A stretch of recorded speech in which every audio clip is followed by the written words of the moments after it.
आज मीठे बाबा हमें बहुत सुंदर नियम समझा रहे हैं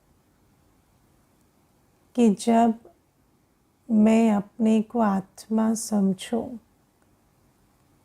तभी मैं बाबा को याद कर सकती हूँ, है ना। तो इसमें हम थोड़ा मंथन कर समझेंगे। अभी पीछे एक दिन क्लास में मुझे एक भाई बहुत अच्छा प्रश्न पूछ रहे थे। उन्होंने कहा कि कोई माता है, वो भंडारे में भोजन बनाती है, तो उसको बहुत अच्छी परख शक्ति है, नमक कितना डालना है, चीनी कितनी डालनी है ना। और बिना नाप तोल किए भी एक्यूरेट नमक चीनी पड़ जाता है हाथ से। लेकिन वही माता जब कोई और कार्य करती है ना, मार्केट जाती है या ऑफिस का काम करती है, तो वो कहती यहाँ मेरी परख शक्ति काम नहीं करती। तो ऐसा कैसे हो सकता है कि परख शक्ति है तो एक जगह पर है, दूसरी जगह पर काम नहीं करती, है ना। तो मैं उनको यही बता रही थी कि आत्मा के अंदर गुण और शक्तियाँ होते हैं, लेकिन आत्मा जिस स्मृति में है उसी आधार से उसके अंदर समर्थि जागृत होती है। अगर माता को स्मृति है, स्मृति क्या होती है, मैं कौन हूँ, तो माता के अंदर स्मृति ये है कि मैं तो भोजन बनाने में निपुण हूँ, है ना, मैं तो बहुत अच्छा भोजन बनाती हूँ। तो फिर उस स्मृति से उसके अंदर नमक चीनी का हिसाब या अच्छा भोजन बनाने की समर्थी आ जाती। लेकिन वही माता जब जाती है मार्केट में, बैंक में कोई काम करने, तो उसकी स्मृति क्या है, ये काम मुझे नहीं आता। तो जब उसकी ये स्मृति है तो उसको वो समर्थी भी इमर्ज नहीं होती। इसीलिए बाबा हमें कहते हैं कि हर बात में, है ना, जो मूल मंत्र है वो है स्मृति का। अगर स्मृति राइट है तो समर्थी होगी। ऐसे ही आज बाबा समझाते हैं कि मैं आत्मा याद करने की समर्थी रखती हूँ। मुझ आत्मा के अंदर कैपेसिटी है याद करने की, लेकिन मैं किसको याद करूँगी वो किस पर डिपेंड करेगा, मैं अपने आप को किस स्मृति में स्थित करती हूँ। अगर मैं देह की स्मृति में हूँ, मैं माता हूँ, मैं टीचर हूँ, मैं परिवार की जिम्मेवार हूँ, मैं गृहस्थ हूँ, तो मुझे कौन याद आएगा, मुझे याद आएंगे बच्चे, लौकिक संबंधी, मित्र आदि, काम काज, धंधा धोरी।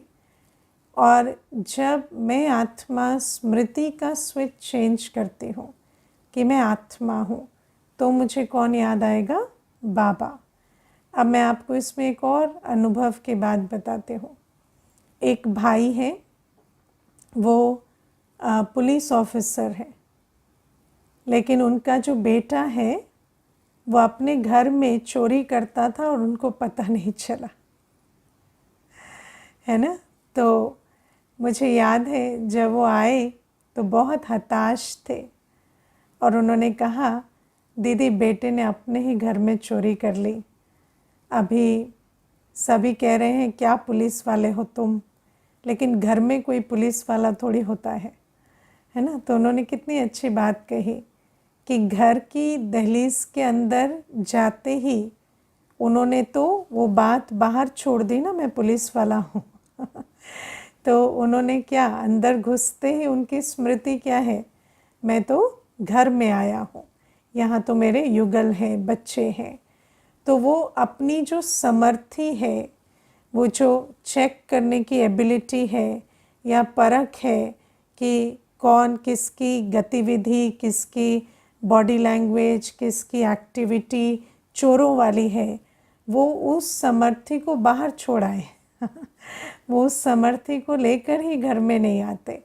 इसीलिए बेटा जो है वो कहते कि अभी दीदी जब ये बात मालूम पड़ गई ना, तो अभी सोचता हूँ तो हाँ, इसमें सारी निशानियाँ थी चोरों वाली। ये सारी वो हरकतें करता था, लेकिन अपने घर में कौन पुलिस ऑफिसर की तरह सोचता है। तो अब आप सोचो कि ये कितनी बड़ी बात है कि आत्मा के अंदर सर्व शक्तियाँ हैं, सर्व गुण हैं, लेकिन उसका स्विच स्मृति में है। अगर स्मृति राइट नहीं है तो फिर वो समर्थी नहीं आती। जैसे आप देखो कि किसी दिन आप बस ये अंदर संकल्प ले लेते हैं कि आज मैं बहुत थका हुआ हूँ, तो आपके अंदर है तो सारी समर्थी कि सारा काम कर दें, लेकिन उस दिन वो समर्थी इमर्ज नहीं होगी, क्योंकि आपने स्मृति क्या रखी, मैं थका हुआ हूँ। तो बाबा इसी प्रकार से हमें समझाते हैं कि आत्मा की जो भी शक्तियाँ हैं, आत्मा चाहे तो कुछ भी कर सकती है, लेकिन उसका स्विच स्मृति में है। और वो स्मृति का स्विच जब देहभान की तरफ मुड़ा हुआ होता है तो उसको याद या सारे गुण शक्तियाँ, उसके सारे जो रिसोर्सेज हैं, आत्मा के सर्व खजाने किस तरफ डाइवर्ट हो जाएंगे, देह और देह के संबंध और देह की दुनिया में। लेकिन जब आत्मा ये निश्चय कर कर बैठती है कि मैं देह नहीं, मैं आत्मा हूँ, तो फिर आत्मा का घर, आत्मा का पिता, आत्मा का सर्व संबंधी जो बाप है वो उसे याद आता है। तो इसलिए बाबा कहते हैं जो मूल पुरुषार्थ है वो करना है कि प्रैक्टिस करें, मैं आत्मा हूँ। और आज बाबा ने बहुत अच्छा एक कनेक्शन समझाया। देखो, वैसे भी जब हम याद का मंत्र समझते हैं या राजयोग की परिभाषा समझते हैं, तो उस परिभाषा में ये आता है कि देह सहित देह के सर्व धर्मों संबंधों को भूल अपने को आत्मा निश्चय कर बाप को याद करो। तो बाबा ने ये समझाया कि बाप को याद करने से पहले क्या है, आत्मा समझना है ना। आप देखो, जो दुनिया में इतना कहते हैं मेडिटेशन मेडिटेशन मेडिटेशन बहुत पावरफुल है, मेडिटेशन से सब कुछ हो जाता है, वो मेडिटेशन क्या है, आत्मा बाप को याद करे। ये है वो राजयोग जिससे आत्मा राजाओं का राजा बनती है। लेकिन आत्मा बाप को याद करे उससे पहले आत्मा अपनी आत्मिक स्थिति में स्थित हो, क्योंकि जब तक आत्मा अपने को देह समझती है तो बाप याद नहीं आ सकता। याद करने की शक्ति है। आज तक क्या बाबा ने आकर हमें याद करना सिखाया? हम तो सारे दिन याद करते है ना, इसको उसको फला को सबको याद करते रहते थे। तो याद करने की कैपेसिटी तो आत्मा के अंदर है ही, लेकिन देह अभिमान में आत्मा बाबा को नहीं, आत्मा देह और देह की दुनिया को याद करती है। तो अगर बाबा को याद करना है, और बाबा को याद करने से ही सब कुछ होगा, चाहे विकर्म विनाश करने की बात है, चाहे ताकत भरने की बात है, चाहे सर्व गुण समाने की बात है, सर्व प्राप्तियां आत्मा को बाबा की याद से होती हैं। यही राजयोग है, जिस राजयोग से हम राजाओं का राजा बनते हैं। लेकिन उस राजयोग के लिए, बाबा को याद करने के लिए पहले चाहिए आत्म अभिमानी स्थिति, और उससे भी पहले क्या चाहिए कि देह और देह के संबंध धर्म भूले हुए हो, है ना। जैसे आप देखो, कई बार बाबा मुरली में कहते हैं कि बच्चे जो हैं क्लास में बैठते हैं, बहुत अच्छा, बिल्कुल आत्मा बन जाते हैं, लेकिन फिर जैसे ही घर जाएंगे और मित्र संबंधियों का मुंह देखेंगे तो सारा ज्ञान भूल जाता है और उधर बुद्धि योग लग जाता है। तो सबसे पहली चीज़ क्या है कि देह और देह की दुनिया से हमारी बुद्धि न्यारी हो, उपराम हो। क्योंकि देह और देह की दुनिया हमारे सामने हमेशा रहती है, और कितना भी हम पुरुषार्थ करते हैं आत्मा समझने का, अगर देह और देह की दुनिया में लगाव है तो जैसे ही उनको आँखों से देखते हैं बिल्कुल देह अभिमान में स्विच हो जाते हैं। ऐसा ही होता है ना। तो बाबा इसीलिए हमें कहते हैं कि सबसे पहली चीज़ है कि देह और देह के संबंधों, धर्मों, देह की दुनिया से हमारी बुद्धि उपराम हो। अब वो कैसे होती है? तो बाबा हमें समझाते हैं कि जब आत्मा को वैराग्य आता है, जब आत्मा को ये समझ में आता है, जो बाबा ने हमें ज्ञान दिया ना कि हम अभी अपने अंतिम चरण में हैं, 84वें जन्म में हैं, हमारी वानप्रस्थ अवस्था है, और हम इन दो आँखों से जो भी कुछ देख रहे हैं वो विनाश हुआ कि हुआ है ना। गीता में हम सुनते थे कि भगवान ने अर्जुन को कहा कि जो भी तुम इन दो आँखों से देख रहे हो, जिन्हें भी देख रहे हो, ये सब मरे पड़े हैं। तो मरे पड़े हैं माना इनका विनाश हुआ कि हुआ। तो वो भगवान आज आए हुए हैं, और अर्जुन कौन है? जो ओटे सो अर्जुन, जो आत्मा धारण करती है वो अर्जुन है। तो हम अर्जुन को बाबा ये बात समझाते हैं कि जिनके चक्कर में तुम फंसे हुए हो वो कौन है? वो तो गए कि गए, वो तो मरे पड़े हैं। तो इसीलिए अब इनके चक्कर से बुद्धि को न्यारा करो। जब ये बात बुद्धि में बैठती है, बार बार मनन चिंतन करते हैं कि आत्मा 84वें जन्म में है और जो कुछ इन दो आँखों से देख रहे हैं वो विनाशी है, तब बुद्धि में वैराग्य आता है, और तब फिर हम सब कुछ देखते हुए भी अपने को देह की दुनिया से न्यारा आत्मिक स्थिति में स्थित कर सकते हैं। जिसको पुरानी दुनिया में लगाव है ना, जिसको ये बात समझ में नहीं आई है कि सब कुछ विनाशी है, वो कितनी भी मेहनत करेगा, सेकंड के लिए आत्म अभिमानी हो भी जाएगा, लेकिन फिर पुरानी दुनिया की तरफ आकर्षण उसको खींचेगी। इसीलिए मूल बात है इस बात को धारण करना कि ये जो सारा कुछ जो आँखों से दिखाई देता है ये विनाशी है, और इस पर जितना मनन चिंतन करेंगे उतना बुद्धि उपराम होती है, और फिर प्रैक्टिस कर आत्म अभिमानी स्थिति पक्की कर बाबा को याद करना है। और फिर बाबा ने ये भी कहा कि बाबा को याद करेंगे तो वर्षा भी याद आएगा, और वर्षा याद आएगा तो पवित्र बनने पर भी, दैवी गुण धारण करने पर भी अटेंशन जाएगा। क्योंकि बाबा को हम क्यों याद कर रहे हैं? तो बाबा हमें स्वर्ग का मालिक बना रहे हैं। बाबा को याद करने से ये बात बुद्धि में आती है कि बाबा तो हमें स्वर्ग का मालिक बना रहे हैं, तो फिर स्वर्ग के लायक बनने की भी हमें जैसे खींच होती है और पवित्रता भी धारण होती है। तो ये बातें आज बाबा ने हमें समझाई। फिर बाबा आज एक बहुत बढ़िया बात हमें कहते हैं कि मैं किसी की निंदा नहीं करता, मैं किसी की ग्लानि नहीं करता, है ना। और आज अभी जब मैं मुरली आज की सुन रही थी तो मुझे याद आया, अभी कुछ दिन पहले किसी ने एक मैसेज किया था कि दीदी मुझे बाबा की मुरली में ये बात अच्छी नहीं लगती कि बाबा हमें कहते हैं तुम पतित हो, तुम गधे की तरह श्रृंगार बिगाड़ देते हो, और तुम अगर पुरुषार्थ नहीं करोगे तो तुम चंडाल बन जाओगे है ना। तो उन्होंने मुझे कहा कि मुझे ये बातें अच्छी नहीं लगती मुरली में, तो आप मुझे बताओ। तो आप देखो आज बाबा ने उसका उत्तर दिया है कि बाबा कहते हैं कि मैं कोई किसी की ग्लानि नहीं करता। अब आप विचार करो, जब आप डॉक्टर के पास जाते हो, है ना, तो डॉक्टर आपको क्या कहेगा? आप बहुत स्वस्थ हो, आपको कुछ भी करने की ज़रूरत नहीं है, आपकी कोई बीमारी नहीं है। अगर डॉक्टर ऐसा कहे तो उसको पॉजिटिव थिंकिंग कहेंगे?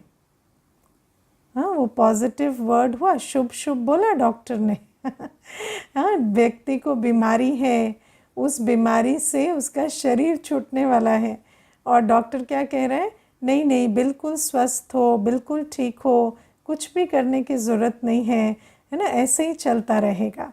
तो ऐसा करना तो डॉक्टर को शोभा नहीं देता। तो डॉक्टर जब कहता है कि देखो तुम कितने हेल्दी थे, फिर ये बात अभी शरीर में आ गई है, अब तुम जब ये करेंगे, ये इलाज कराएंगे, तो तुम ठीक हो जाएंगे। तो जब डॉक्टर ये बात कहता है तो वो कोई निंदा करना थोड़ी हुआ, डॉक्टर ने कोई आपको कमेंट थोड़ी मारा कि आप बीमार हो। डॉक्टर ने तो बताया ना कि बीमार हो, वो फैक्ट है।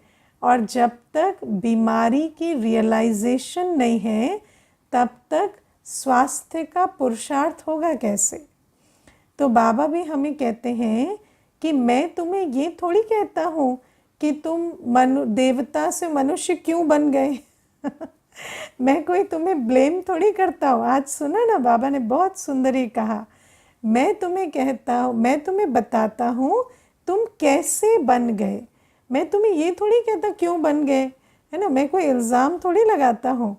तो बाबा हमें समझाते हैं कि बच्चे तुम कितने सुंदर, कितने दैवी गुणवान थे, और फिर पुनर्जन्म लेते लेते तुम अभी पतित बन गए, अभी तुम आसुरी संस्कार वाले बन गए, और अभी इस विधि से, ज्ञान योग धारणा की विधि से, सेवा की विधि से तुम फिर से पावन बन जाएंगे। तो बाबा हमें कहते हैं इसमें कोई मैं ग्लानि नहीं करता। अब इसमें मैं आपको एक बात बताती हूँ। देखो, एक बार ऐसा हुआ, एक बहन थी, तो वो मुझे कहती कि मेरी सास जो है वो सारे दिन मुझे कहती है तू तो बीमार है, तू तो बीमार है ना, तेरे माता पिता ने तेरी बीमारी छिपा दी हमसे, तू तो हमेशा बीमार रहती है। तो इस प्रकार से वो कहती थी। तो वो कहती ये बात राइट है कि मैं बीमार हूँ, लेकिन वो जब कहती है ना तो मुझे अच्छा नहीं लगता, है ना। क्यों? क्योंकि एक बात होती है सत्य कहना, दूसरी बात होती है उस सत्य को स्नेह से कहना, उस सत्य को शुभ भावना से कहना। तो बाबा हमें कहते हैं कि मैं तो तुम्हें सत्य कहता हूँ और शुभ भावना से कहता हूँ।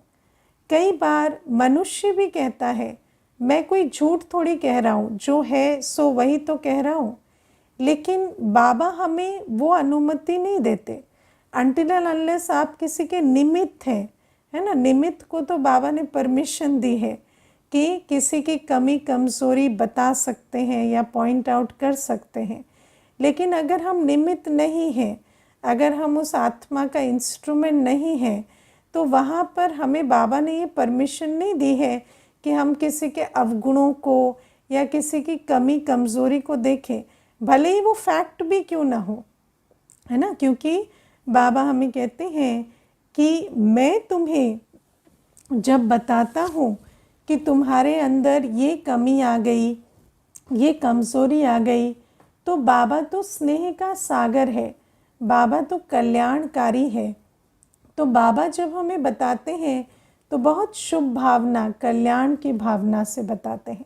लेकिन मनुष्य कई बार सत्य बोलता है, लेकिन बहुत कड़वे तरीके से बोलता है ना। इसलिए तो दुनिया में ये बात प्रचलित हो गई कि सत्य कड़वा होता है। सत्य कड़वा नहीं होता, बोलने वाला कड़वा होता है, उसका संस्कार कड़वा होता है, तो वो कड़वा लगता है। लेकिन तो बाबा हमें कहते हैं चलो तुम्हें किसी मनुष्य से कोई बात सुनना नहीं भी अच्छा लगता, तो ये भी मान लिया जाएगा कि अच्छा ठीक है, मनुष्य के अंदर वो संस्कार होगा, शायद वो आपको तंज कस रहा हो, शायद वो उस भावना से कह रहा हो। लेकिन बाबा जब हमें कहते हैं, तब अगर मुझे ये संकल्प चल रहा है कि बाबा ऐसा नहीं कहे या मुझे बुरा लग रहा है, तो वहाँ पर मुझे ये समझना है कि मेरे अंदर अपमानित होने का या फीलिंग में आने का संस्कार है, उस संस्कार को मुझे करेक्ट करना है। क्योंकि बाबा कहते हैं मैं कोई तुम्हारी ग्लानि या निंदा नहीं करता, मैं तो तुम्हें बता रहा हूँ कि तुम कितने स्वस्थित थे, कैसे तुम दैवी कुल के आत्मा थे और अभी तुम्हारा क्या हाल हो गया। और सिर्फ ये नहीं कहता कि तुम पतित बन गए, ये कहता हूँ कि रियलाइज़ कर कर अब पावन बनो, ये पावन बनने की बेला है। तो उस बात पर अटेंशन खिंचवाता हूँ, है ना। फिर बाबा आज हमें कहते हैं कि कई बार आत्माओं को ये भी आता है ना, कि ये देवताओं की निंदा करते हैं या देवताओं के बारे में ऐसा कह देते कि ये भगवान नहीं है, वो भगवान नहीं है। लेकिन आप विचार करो, आप एक स्कूल में जाते हो और प्रिंसिपल आपके सामने खड़ा है और वो प्रिंसिपल जो है उसको आप उसके सामने आप हिस्ट्री टीचर को फिज़िक्स का क्वेश्चन पूछ रहे हो, तो वो आपको रोकेगा ना कि नहीं, ये आपके प्रश्न का उत्तर नहीं दे सकते आपको उस फला फिज़िक्स टीचर से बात करनी होगी। अब वो क्या हिस्ट्री टीचर की ग्लानि कर रहे हैं क्या? नहीं, वो तो ये समझा रहे हैं आपको कि जो आप चाहते हैं वो उत्तर इनसे नहीं उनसे मिलेगा। तो इसमें ग्लानि की बात कहाँ हुई? तो बाबा हमें कहते हैं कि पतित पावन सदगति दाता दुख हरता सुख करता हूँ ही मैं ऊंचे ते ऊंच हूँ ही मैं। कोई देवता, कोई देवात्मा, धर्मात्मा, महात्मा ये कर्तव्य कर ही नहीं सकते। तो उस बात को अगर मैं तुम्हें समझाता हूँ जो सत्य है, तो उसमें ग्लानि कहाँ से हुई, है ना। कई बार व्यक्ति कहता है कि नहीं, है ना, देवताओं को नीचे कर दिया, इनको ऊपर कर दिया, लेकिन वास्तव में जो ऊंचा है उसको ऊंचा ही कहेंगे ना तो बाबा कहते हैं अगर तुम सारी जीवन सदगति दाता समझकर देवता से मांगते रहो सदगति, तो वो तुम्हें दे थोड़ी सकते हैं। या तुम पतित पावन कहकर पानी में नहाते रहो तो कोई पावन थोड़ी बन जाओगे। सिर्फ भावना से कुछ नहीं होता। इसीलिए बाबा हमें कहते हैं कि मैं किसी की ग्लानि नहीं करता, मैं तो तुम्हें सत्य बता रहा हूँ कि एक मुझसे योग लगाने से ही तुम्हारे विकर्म विनाश होंगे। और देवता जो है, बाबा कहते हैं रचना को अगर रचयिता की उपाधि दे देंगे तो फिर वर्षा कैसे मिलेगा। तो रचयिता कौन है, रचना कौन है, ये सारा सत्य तो किसी को आकर बताना पड़ेगा। तो बाबा हमें ये बात समझाते हैं कि मैं किसी की निंदा नहीं करता, मैं किसी की ग्लानि नहीं करता, मैं तो तुम्हें सत्य बताता हूँ, ज्ञान समझाता हूँ। तो ये भी बहुत इम्पोर्टेंट बात आज बाबा ने हमें समझाई। फिर आज बाबा हमें इशारा देते हैं कि 7 दिन की भट्टी में बैठो, है ना। बाबा हमें कहते हैं कि पहले 7 दिन की भट्टी मधुबन में बच्चों की होती थी, है ना, जहाँ पर कोई पत्र लिखना आदि कुछ भी वो अलाउड नहीं होता था। और उस 7 दिन की भट्टी में बहुत परिवर्तन होता था। अब आप देखो, आज तो पत्र आदि की बात ही नहीं है। आज तो क्या है ना, मधुबन में भी जाते हैं तो फ़ोन साथ में लेकर जाते हैं और घड़ी घड़ी उसको चेक करते रहते हैं। लेकिन बाबा हमें आज समझा रहे हैं कि भक्ति मार्ग में भी अगर आत्माओं को कोई अभ्यास करना होता था तो वो कोठरी में एकांत में बैठते थे। अब बाबा हमें कहते, मान लो 7 दिन हम मधुबन भी जाकर भट्टी नहीं कर पाते, वो चांस भी नहीं है, तो जहाँ रहते हैं गृहस्थ व्यवहार में रहते ही, है ना, 7 दिन का अपना ऐसा नियम बनाए कि 7 दिन कोई व्यर्थ विस्तार नहीं और 7 दिन लगातार इस अभ्यास में बैठे एकांत में। एकांत कहाँ है? देह और देह की दुनिया से जैसे ही बुद्धि को हटाते हैं, अंतर्मुखता की कोठरी में बैठते हैं, तो एकांत ही एकांत है। बाबा कहते अंतर्मुखता की गुफा में बैठकर मैं आत्मा और बाबा की याद में आत्मा अपने को भरपूर करे, ऐसा अभ्यास 7 दिन का लक्ष्य रखकर बनाना है ना। जैसे आप देखो कि जिन दिनों भट्टी होती है सेंटर पर, तो उन दिनों भी आप लोग घर में बैठकर भी वो भट्टी करते हैं ना, तो भट्टी का टाइम टेबल फॉलो करते हैं। अगर आपने वो अवसर लिया है तो आपको ये अनुभव है कि उन दिनों गृहस्थ व्यवहार में रहते भी सिर्फ अटेंशन देने से अवस्था बहुत अच्छी बनती है।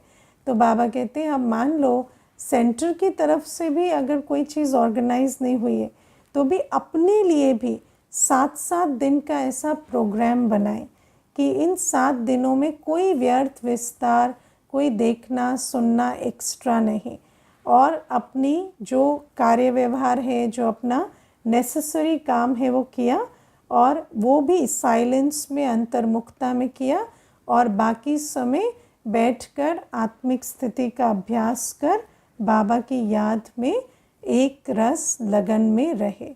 तो बाबा कहते हैं ये अभ्यास हर एक को अभी करना है, और ये एक बहुत अच्छा बाबा ने जैसे हमें आज प्रोग्राम दिया है तो उस प्रोग्राम पर हमें चलना है। और बाबा आज हमें और एक बहुत अच्छी बात समझाते, टू मच, है ना। बाबा ने आज कहा कि कई बच्चे ऐसे होते हैं जिनकी बुद्धि टू मच धंधा धोरी में फंसी होती है। टू मच अच्छा शब्द है ना, टू मच नेगेटिव शब्द है।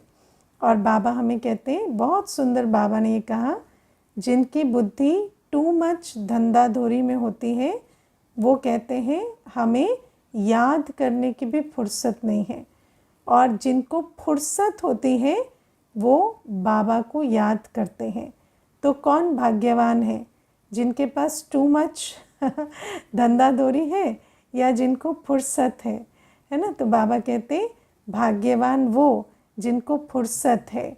और दादी हमेशा हमें ये बात समझाते थे कि कभी भी आई एम बिज़ी नहीं बोलो, है ना। हम ब्राह्मण बच्चे, हम समय के भी क्रिएटर हैं। हम कभी ये ना कहें कि हम बिज़ी हैं। हम किसके लिए बिज़ी हैं? माया के लिए बिज़ी हैं, है ना। माया जब आए तो हम बिज़ी हैं, बाकी याद के लिए, मुरली के लिए, सेवा के लिए हम कभी भी बिज़ी ना हो। सबसे पहली चीज़ जो हमें करनी होती है वो हमें यहाँ से ये परिवर्तन लाना पड़ता है कि मुझे फुर्सत ही फुर्सत है। कभी भी मुख से भी ये शब्द ना निकले कि इस दिन तो मैं बिज़ी हूँ, इस समय तो मैं बिज़ी हूँ। जब वो कार्य बाबा की श्रीमत प्रमाण है, जब वो जो प्रोग्राम आपको दिया जा रहा है वो सेवा का है, याद का है, मुरली का है, तो उस समय ये कहना कि मैं बिज़ी हूँ, मुझे फुर्सत नहीं, इसको क्या कहेंगे? इसको कहेंगे अज्ञान, है ना। तो ये अज्ञानता के शब्द हैं। अगर हम उस समय कहते हैं हम बिज़ी हैं तो इसका मतलब क्या है? हम अपने भाग्य को कह रहे हैं कि हम बिज़ी हैं, तुम बाद में आना, है ना। भाग्य को जैसे कहा कल आना तो बाबा हमें ये बात समझाते हैं कि कहते हैं जिनके माथे मामला उनको नींद कहाँ से आए। लेकिन बाबा के बच्चों को कभी भी ऐसा नहीं होना चाहिए कि टू मच बिज़ी हैं या बाबा के कार्य के लिए हम समझें कि हम बिज़ी हैं। मुझे याद है हम ऑफिस भी करते थे तो कभी भी ऐसे संकल्प में भी नहीं था कि बाबा का कार्य हो और हम अवेलेबल नहीं हो सकेंगे। कभी ऐसा बंधन बुद्धि से नहीं रखा था, है ना। बुद्धि में हमेशा था कि मैं आत्मा हूँ, मैं बाबा की हूँ, मैं बाबा के लिए सदा उपस्थित हूँ, आगे नेक्स्ट ऑफिस के लिए और मैंने ये देखा कि कितनी भी बड़ी इमरजेंसी हो जाए ऑफिस में, लेकिन मुझे बाबा ने हमेशा मेरा मान भी रखा। ऐसा भी नहीं कि किसी को दुख दिया, काम आधा छोड़ दिया या कोई और परेशान हुआ, वो परिस्थिति भी नहीं आई। और कभी ऐसा भी नहीं हुआ कि हम बाबा के कार्य के लिए उपस्थित ना हो सके हो, क्योंकि बुद्धि में ही इस बात को कभी लाया नहीं कि ये पॉसिबल भी है कि बाबा का कार्य हो या बाबा की योग भट्टी हो या बाबा ने जो प्रोग्राम सेट कर दिया है वो है और मैं उस समय पर अवेलेबल नहीं हो सकता। तो बाबा हमें कहते हैं ऐसा बिज़ी या ऐसा टू मच किसी भी बाबा के बच्चे को नहीं होना चाहिए। तो ये भी हमें अटेंशन रखना है। फिर बाबा आज हमें कहते हैं मैं किसी के सिर पर हाथ नहीं रखता, है ना, मैं किसी को कोई स्पेशल आशीर्वाद या कृपा नहीं करता। और बाबा हमें कहते हैं जो भी आशीर्वाद या कृपा है वो सर्व आशीर्वाद कृपा तुम्हें ऐसी मिलती है कि तुम्हारी सर्व मनोकामनाएं पूर्ण हो जाती, लेकिन वो किस विधि से? श्रीमत पर चलने से। बाबा कहते हैं अगर हम श्रीमत पर चलने के टाइम कहें कि ये मुझसे नहीं होता, इसकी मुझे फुर्सत नहीं, और फिर कहें कि बाबा आशीर्वाद करो, कृपा करो, बाबा कहते हैं मैं किसी के सिर पर हाथ नहीं रखता, है ना। और बाबा की आशीर्वाद कृपा तो यही है कि बाबा आकर हमें श्रीमत देते हैं, सतोप्रधान बनने की विधि सिखाते हैं। अब इसमें हमें एक बात जो अच्छे से समझनी है वो ये कि इस दुनिया में आशीर्वाद या आशीर्वाद का ऑपोजिट, है ना, जिसको मनुष्य कहता है इसने मुझे कर्स कर दिया, इन्होंने मुझे बद्दुआएं दे दी, ये दोनों ही चीज़ें, है ना, कोई भी किसी को दे नहीं सकता। अगर कोई किसी को आशीर्वाद का ऑपोजिट भी दे रहा है तो भी वो बात आपको असर नहीं करेगी अगर आपने ऐसा कोई कर्म नहीं किया है। और अगर आप दुख लेने का कर्म भी कर लेंगे तो भी वो आपको असर करेगी क्योंकि कर्म में जो विकर्म की बात हम समझते हैं तो विकर्म में 3 चीज़ें आती हैं। एक, जो नहीं करना चाहिए वो कर लेना, दूसरा जो करना चाहिए वो ना करना, और तीसरा दुख लेना। ये 3 प्रकार के विकर्म होते हैं। तो मान लीजिए किसी ने आपको कुछ बहुत अपशब्द कहे, है ना, उल्टी सीधी बातें कहीं, आपके स्वमान को नीचे लाने वाली बातें कहीं, और आपने वो बातें ले ली, तो वो भी आपने कर्म किया। उस कर्म के आधार से वो बात आपको अफेक्ट कर सकती है या उन्होंने जो कहा वो हो सकता है। लेकिन अगर आप अपने स्वमान में हैं और आपने कोई दुख नहीं लिया और ना ही आपने कोई ऐसा कर्म किया है जिनसे उनकी वाणी सत्य हो, तो वो बात आपको कभी नहीं लग सकती। सिमिलरली कोई आपको बार बार सर पर हाथ रख रख के आशीर्वाद दे रहे हैं, लेकिन क्योंकि आपके कर्म श्रेष्ठ नहीं है तो आपके अंदर आप उसे रिसीव ही नहीं कर पा रहे, है ना, ये अंदर ही नहीं आ रहा कि ये जो आशीर्वाद मुझे मिल रही होगा। क्यों? क्योंकि जब हमारे कर्म उस आशीर्वाद के साथ मेल नहीं खाते तो हम उसे रिसीव नहीं कर पाते।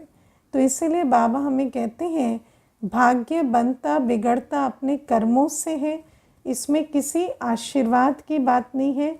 इसीलिए भगवान भाग्य विधाता जब आते हैं तो उनकी सबसे बड़ी आशीर्वाद ये है कि वो हमें कर्म अकर्म विकर्म की गति समझाते हैं।